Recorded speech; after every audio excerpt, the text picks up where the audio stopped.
Hello everyone, welcome to another video. In this video, I will show you 3 different things that you need to do in order for iOS 16 to show up in your settings. I will also teach you why your iOS 16 is not showing up in your setting. Now, this is going to be a quick fix. Now, there are 3 different things that could be an issue here. It could be incompatibility of the device.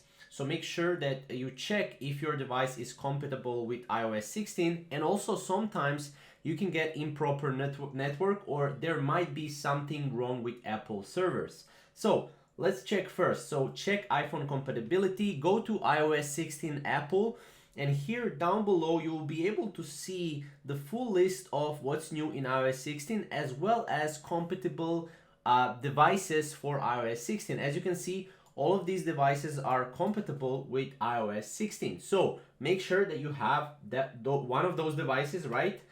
So that you can use your iOS 16, right? Now, second thing is checking the Apple servers. So go apple.com/support/system status. All together, go there, and then here you will be able to see system status. As you can see, all Apple servers are available, so all Apple servers are working correctly, so you should be able to get iOS 16 update in your settings.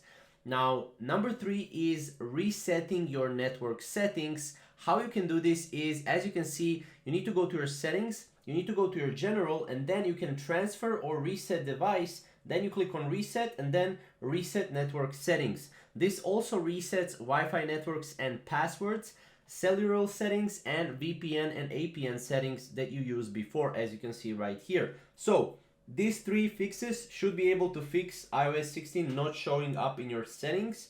If you have still issues, comment down below and I'll help you out. Thank you guys for watching.